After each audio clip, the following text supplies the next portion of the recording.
नमस्कार साथियों, स्वागत है आप सभी का हमारे YouTube चैनल पे। तो आज हम हिंदी साहित्य के इतिहास में बात करेंगे छायावाद के जो आधार स्तंभ माने गए हैं जयशंकर प्रसाद जी, उनकी जीवन की जो कहानी है और जो प्रमुख उनकी रचनाएं हैं उनका परिचय हम पढ़ेंगे। ये रीतिकाल के कवि माने जाते हैं। छायावाद जो कि 1920 से जो है वो 18 से 36 तक जो है वो चला था और इसके जो आधार स्तंभ है वो माने जाते हैं जयशंकर प्रसाद। चलिए बिना किसी देरी के शुरुआत करते हैं। सेकंड ग्रेड की अगर आप तैयारी कर रहे हैं तो बेस्ट वीडियो है आपके लिए, ठीक है। देखिएगा, जयशंकर प्रसाद, जन्म इनका 30 जनवरी 1889 को होता है। कहाँ पे हुआ था? काशी के सुंगनी साहू परिवार में इनका जन्म होता है। निधन की बात करें तो 15 नवंबर 1937 को जो है इनका निधन हो जाता है। 11 वर्ष की आयु में इनके पिता थे देवी प्रसाद जी, उनका निधन हो गया था और 25 साल की उम्र में इनकी माताजी जो थी वो उनका निधन भी हो गया था। विवाह जो है वो इन्होंने 3 विवाह किए थे।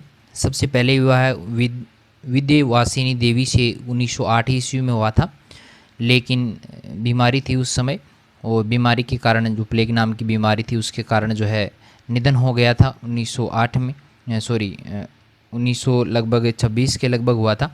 और फिर उन्होंने सरस्वती से 1927 में जो है विवाह किया था और उसकी डेथ भी जो है वो इसी कारण से हो गई थी। और फिर अंतिम विवाह कमला देवी से उन्होंने 1929 में किया था और इनसे एक पुत्र भी उत्पन्न हुआ था जिसका नाम था रत्न शंकर प्रसाद। कमला देवी से उत्पन्न ये पुत्र था और 9 वर्ष की आयु में कलाधर उपनाम से ब्रज भाषा में एक सवैया लिखकर इन्होंने अपने गुरु का नाम पूछा जाए तो रसमय सिद्ध जो है इनके गुरु थे, उनको इन्होंने दिखाया था। कितने साल की उम्र में? 9 साल की उम्र में।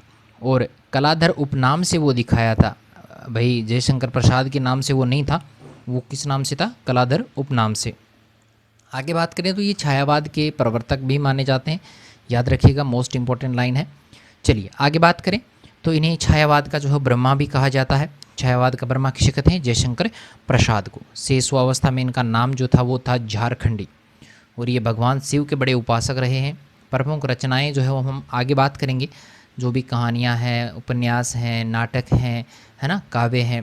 तो ये देखो इनके पे प्रमुख रचनाओं में इनके प्रमुख काव्य देखो, प्रेम पथिक है, चित्राधार है, महाराणा का महत्व है, कानन कुसुम, झरना, आंसू, लहर, कामायनी, ये इनके महाकाव्य माने जाते हैं, ठीक है, काव्य हैं ये प्रमुख।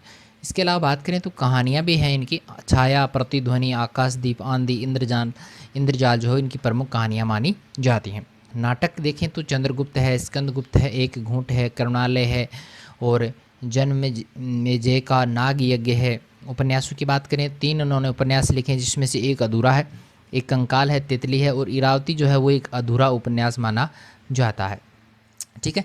चलिए आगे देखें तो सबसे पहली रचना हमारे यहाँ रहेगी प्रेम पथिक। प्रेम पथिक देखो, रचना का जो समय है वो 1905 ईस्वी रहा है। 1889 में जन्म होता है, 1905 में जो है वो इन्होंने प्रेम पथिक नामक रचना का जो कहते हैं ना जन्म जो है हो गया था। और भाषा की बात करें तो ये जो प्रेम पथिक रचना है वो ब्रज भाषा में लिखी गई है और इसकी परिवर्तित भाषा जो है वो खड़ी बोली में 1913 ईस्वी में जो है इस भाषा को, इसकी जो ब्रज भाषा थी उसको खड़ी बोली में जो ट्रांसलेट किया गया। काव्य श्रेणी की हम बात करें तो ये प्रबंध काव्य की श्रेणी में आता है और विशेष की बात करें तो इसमें प्रेम प्रेमिका में एक आश्रित आता है जो दूसरा जो है वो पथिक के रूप में यहाँ पे दर्शाया गया है। और यह प्रणय जो है वो भावनाओं से ओतप्रोत है, भावनाएं इसमें भरी हुई हैं, ठीक है। और वीडियो हमारा पसंद आए तो लाइक ज़रूर कीजिएगा और कैसा लग रहा है कमेंट भी ज़रूर कीजिएगा। चलिए आगे बढ़ते हैं। चित्राधार उनका प्रमुख काव्य है, तो इसका समय जो है 1906 से 1919 तक की जो रचनाएं हुई हैं वो इस चित्राधार नामक जो काव्य है उसमें मिलेंगी आपको। प्रथम संस्करण इसका जो था वो ब्रजभाषा और खड़ी बोली में जो है वो लिखा गया था। द्वितीय संस्करण की अगर मैं बात करूं तो ये ब्रजभाषा में लिखा गया है। कविताओं को लेकर बात की जाए तो देखो इनकी कविताएं हैं, कौन कौन सी कविताएं इसमें शामिल है। अयोध्या का उद्धार जो कि 1910 में प्रकाशित हुई है, इसमें लव द्वारा अयोध्या को पुनः बसाने की जो कथा है उसका वर्णन इसमें किया गया है। वन मिलन जो कि 1909 में प्रकाशित हुई थी कविता और ये जो कविता है वो चित्राधार में है। प्रेम राज्य 1909 में प्रकाशित हुआ। विदाई है, वसर्जन है, उर्वशी भी 1909 की है, सारी 1909 की है।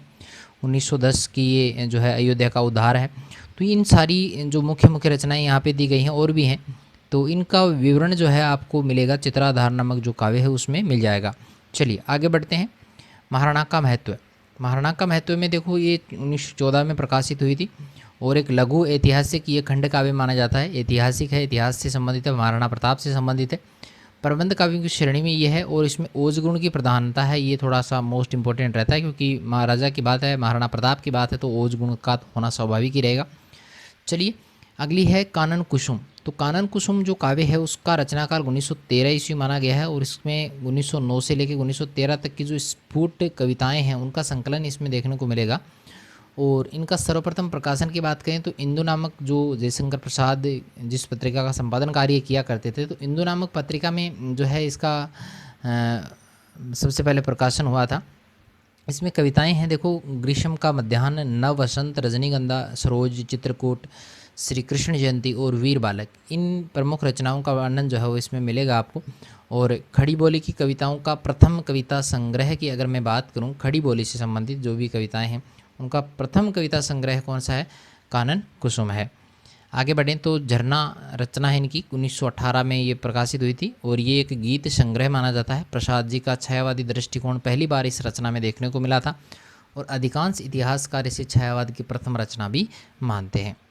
आगे देखिए तो आंसू जो रचना है वो 1925 में प्रकाशित हुई थी। यह एक स्मृति काव्य माना जाता है।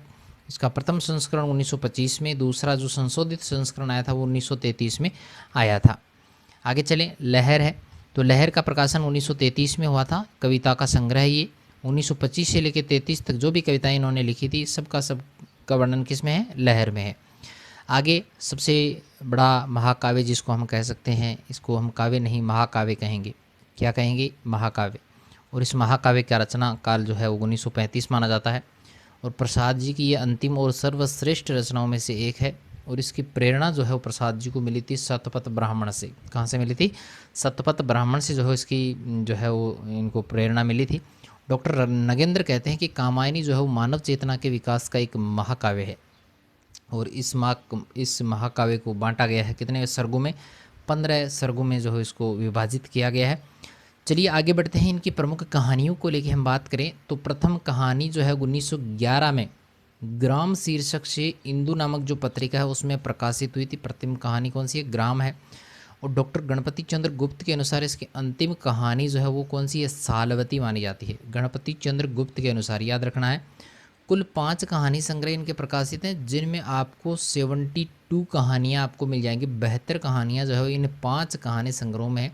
5 कौन कौन से हैं? एक तो छाया नाम से है, 1912 में है प्रकाशित हुआ था। प्रतिध्वनि जो है 1926 में, आकाशदीप 1928 में और आंधी 1931 में, इंद्रजाल 1936 में।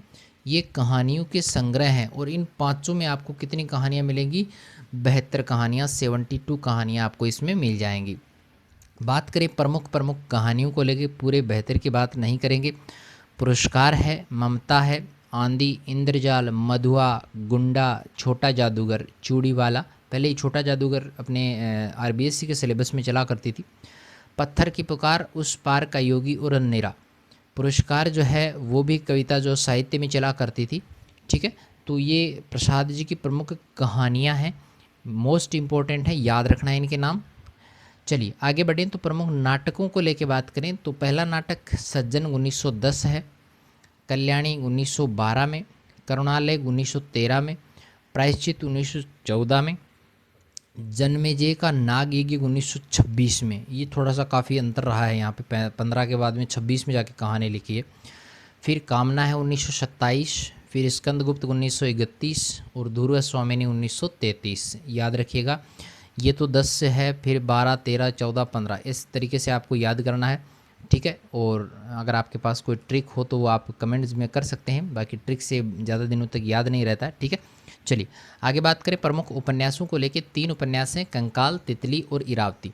तो कंकाल की रचना 1929 में हुई है, तितली की 1934 में हुई है और इरावती जो एक अधूरा उपन्यास है, इसके पुत्र ने इसको पूरा किया था बाद में, लेकिन ये अधूरा है, अधूरा ही छोड़ा था इन्होंने। तो यहाँ पे आपको जो है हमारा वीडियो कैसा लगा है कमेंट करके जरूर बताइएगा और पसंद आए तो लाइक ज़रूर करें। सेकंड ग्रेड का जो पेपर है वो भी होने वाला है, अभी टाइम है उसमें, तो परीक्षा से पहले जो है वो इस प्रकार आप इसको बढ़िया से तैयार कर सकते हैं।